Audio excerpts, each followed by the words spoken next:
Indeed, a year ago, India's Home Minister Amit Shah, who is Prime Minister Modi's confidant and himself has been accused of masterminding extrajudicial killings of innocent Muslims in the past, announced that a nationwide NRC would be carried out to find the foreigners, whom he called termites. That, by the way, is a classical example of Dr. Stanton's fourth stage of genocide, dehumanization. Like the Nazis called Jews vermin, or like in Rwanda, the Hutus called the Tutsis cockroaches. So what seems to be the final solution? Create a nationwide NRC, designate hundreds of millions of Indians as foreigners. That's how the Rashtriya Swayam Sevak Sangh, the mentorship of Mr. Modi's political party, a Hindu nationalist organization founded 95 years ago, wants to bring into existence its plan to convert India into a Hindu nation, Muslims and Christians as second-class citizens. After Indian Parliament legislated the citizenship law in December, millions of citizens took to the streets across India. The largest protest started and mostly led by Muslim women. What Mr. Modi's government responded with brute force, with the Indian police attacking protesters, including women. The police firing bullets straight into unarmed protesters, vandalizing Muslim homes and properties. This brutality is widely reported by international news media. Police in Uttar Pradesh state, which is also ruled by Mr. Modi's BJP, entered an Islamic school and attacked underage male students, many of them preteen, sodomizing some of them, causing rectal bleeding. None of the policemen involved have even been questioned or investigated. According to Human Rights Watch, the Modi government's policy has reflected an anti-Muslim bias as the police failed to intervene when BJP supporters engaged in speeches inciting violence or mob attacks. At the same time, police had been quick to arrest critics of the government.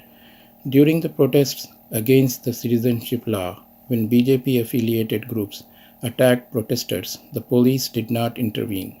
But in BJP-governed states, police used excessive and unnecessary lethal force, killing at least 30 people during protest and injuring scores more, Human Rights Watch said.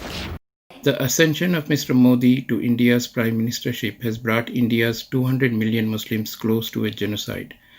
Mr. Modi's government has long enabled non-state actors belonging to what is called the RSS family to carry out murderous vigilante attacks on Muslims across the country. Hundreds have been so far killed, often on camera, but without any consequences for the perpetrators or killers, while on video, live.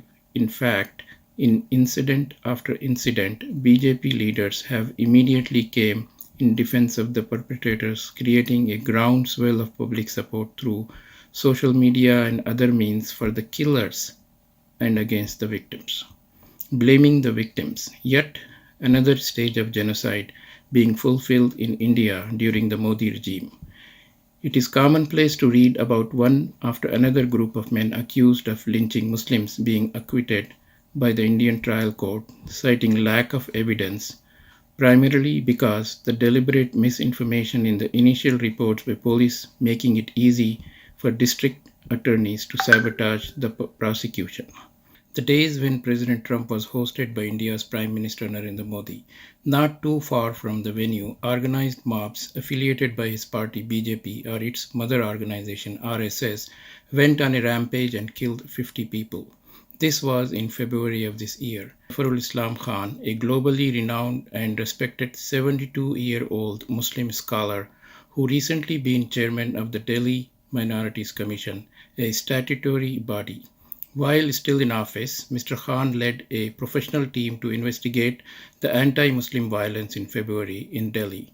This investigation concluded that Delhi police had not only aided and abetted this violence by Hindu extremists, but also participated in it. A day after his report became public, he was made to resign. Since then, he had been harassed by Mr. Modi's government. Instead of arresting and charging the perpetrators of these violence and murderers, the police have systematically targeted civil society groups and human rights defenders in a brutal crackdown.